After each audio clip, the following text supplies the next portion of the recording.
Hello and welcome to another video. My name's Ben Hales with Transform My Poker, and today we're tackling the fascinating subject of drawing hands. Lots of you write in about these types of hands with questions, and many of you are making mistakes with these hands. Sometimes you're not always aware of the mistakes. Like with many aspects of poker, you can sometimes play a hand the right way and get the wrong result, and the wrong way and get the right result. And I think that's very true with drawing hands. So it can reinforce wrong behaviors, and yeah, you can develop bad habits with drawing hands. So one of the purposes of today's video is to try and set you on the right course, to give you some general advice, some general pointers on when to play a draw quickly and when to play it more slowly. All right, so let's get going. First slide, I want to talk about the question of when we might choose the aggressive road with a draw. And the first thing I want to say on this is, it might surprise you, but most of you are probably not choosing the aggressive road often enough. Okay, so have a think about what you're doing with your drawing hands, and have a think about, could I be sometimes choosing a raise instead of a call, or a bet instead of a check? Because I bet you that's the mistake you're probably making. Most of you are probably not being aggressive enough with your drawing hands. Of course, there's a lot of different factors that go into this decision, but this is the mistake that I see most players making. Okay, so when are we going to play a draw aggressively? Well, the first and most decisive factor is when you're up against just one opponent. Okay, a single opponent is always a better target for being aggressive against, because they're going to fold more often than when you have 2 or 3 opponents, right? Just logically, you're going to have more success with the fold equity. And when even the best draws in the world rarely have more than 50% equity, so you need fold equity. You can't just be always relying on hitting the draw. Okay, most of the time when we're playing a draw, we should be looking for some fold equity, and that involves playing it aggressively. So my first big piece of advice is look for spots where you have a single opponent. These are going to be the best spots for choosing an aggressive line. Next, I want you to think about your opponent. Your opponent is going to be different in different situations. And sometimes you're going to make a bet or a raise and you think, oh, I think I can make him fold here. I think I can make him fold here. And that's a great feeling and a great thing to be asking yourself. Can I make this guy fold right now? And if the answer is yes, I think I can really often, then that's a good time to play a draw aggressively. Not just a draw, but any hand, right? So thinking about your specific opponent, the specific situation you're in, and asking that question, can I make him fold? Yeah. And then a follow-up from that. So not only can I make him fold right now, but also, can I make him fold on the next street?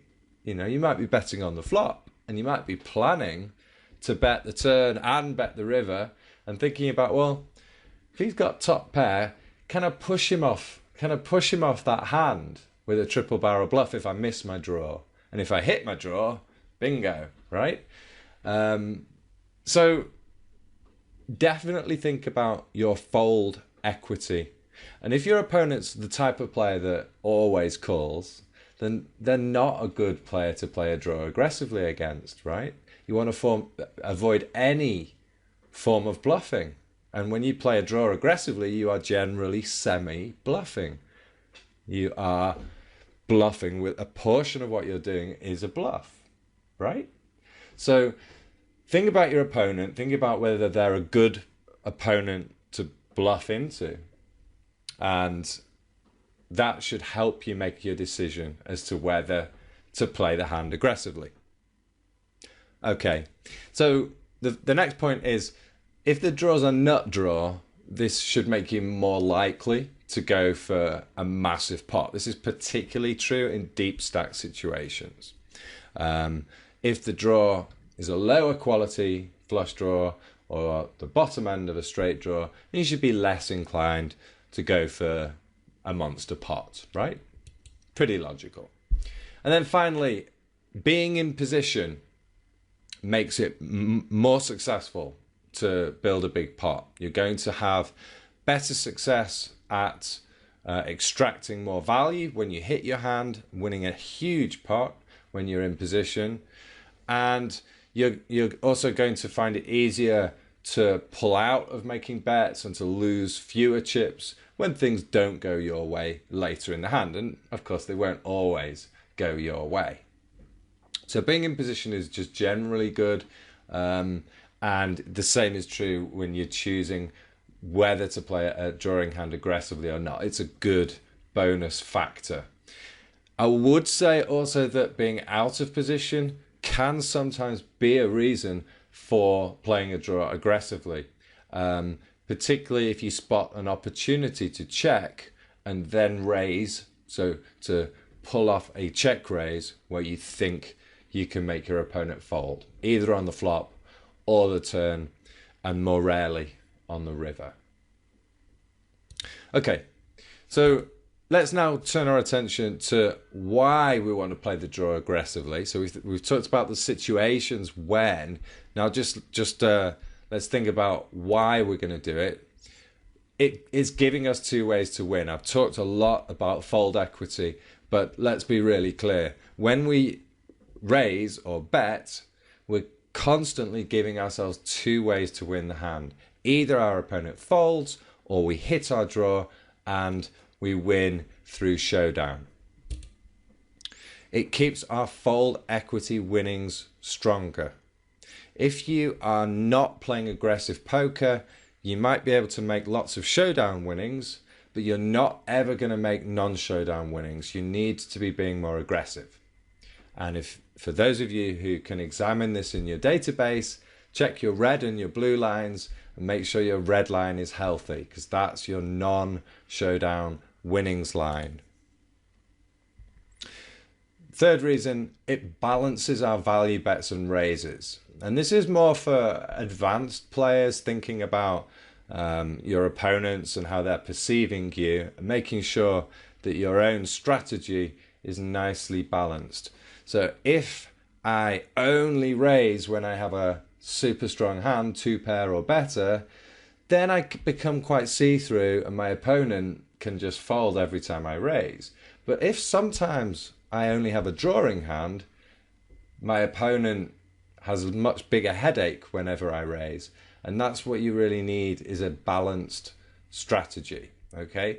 And there's no better hands to build into your aggressive ranges, so your big raises and your check raises, and just big betting strategy. All of your aggressive moves, if some of them are drawing hands, your opponents are kept guessing, and it's not just always for value, okay? And then the final point on this slide, it creates huge pots when we hit our draws. So if you play a draw passively and, oh, you hit on the river, but there's only 10 chips in the middle, well, good luck making some money there because you didn't build it earlier on. Whereas when you play a draw aggressively and you miss and you bluff again on the turn and, oh, there it is, you make it on the river, wow, suddenly your opponent's committed, you've got loads of chips in the middle and you win a massive pot. It's logical, but it's a good reason for playing your draw aggressively. All right? I'm totally convinced on this aggression. Why would we ever not play a draw aggressively? Well, there are some reasons. First of all, in multi-way pots, it makes much less sense to play aggressively in multi-way pots. Secondly, sometimes you are just presented with amazing pot odds. So you've only got to call 100, the pot's 1,300. Of course, calling's very, very attractive, right? So, you know, think about your pot odds. If they're very, very attractive, then clearly calling, trying to hit real cheap, could be by far the best strategy. And we don't always want to be being aggressive with our draws. Third point, when our opponent is unlikely to fold, and we talked about that on the previous slides, where if our opponent's a calling station, they're not good targets for any type of bluffing. And at awkward stack depths. This is a more complicated point, but there are times when you might be in a tournament at 40 big blinds effective stack, and you feel like it's going to be really difficult to push your opponent off a single pair hand. If they've hit the flop, it can be a high variance play to start being aggressive. So there are times at awkward stack depths when I'm more likely to play a draw passively, just because I'm trying not to over bloat the pot and I'm trying to keep the pot under control, where I'm less likely to bust out of it, normally in a tournament situation. And then another point on the bottom there, so on paired boards, and this is important, right? On a paired board, a drawing hand loses a lot of its power and its potential to win huge pots, especially in deep stack situations. So be very, very careful of paired boards, and you should be much more likely to slow down with your draws. It just doesn't make much sense to go really, really strong into this type of situation where you're just going to lose massive pots to full houses, four of a kind. Not worth it. All right. So just be more inclined to play passively on paired boards. My goodness, there's another point at the bottom: when you're out of position. And of course, we discussed being in position is good for being aggressive. I don't think being out of position is necessarily a signal that you should play it passively, but maybe start with a check rather than a bet. And if you want to be aggressive, quite often, see what they do. If they check behind, all right, we can proceed through the hand a bit more slowly. If they bet, don't rule out the opportunity of then raising, building your check raising range with your drawing hands, so they balance off your sets, your two pairs, your other strong hands. Having good drawing hands in this type of range, really useful. Okay, there's quite a lot to say on that. I'm not going to go into more detail. Let's finish up by talking about why we might play the hand more passively. So first of all, we talked about pot odds, and the reason why pot odds make it attractive when our pot odds are so good to play a draw passively is that it's just dirt cheap, right? It's so cheap. Why wouldn't we? And it's a really good reason for playing a draw slowly. Then the second point here, our opponents are going to pay us off if we hit our draw. Really, really good reason for playing the draw passively. If we raise and they're just going to fold, then yeah, that's not so good. But if we know that when we hit, we're then going to have future implied odds that, well, I think my opponent's got top pair here, he's got the ace. If I can just make my flush, he's going to pay me big time on the river. Whereas if I start raising, he's never folding his ace. That's a reason to play that draw passively, right? Because you've got a read on your opponent, you understand what his behavior is likely to be, and you think he's going to pay you when you hit your bingo card on the river. And sometimes thinking about, where maybe you've got a straight draw and you've got king queen on a jack 10x flop, and you're thinking about, oh, hang on, I think this guy's got ace jack or something. If we hit an ace on the river, he's going to have two pair when I have a straight. Sometimes thinking a little bit about, really good things that can happen in the future can help you to decide to choose the passive route through the hand. I think it's okay for us to be thinking about what might happen on the next street. I think that's a healthy way of thinking generally.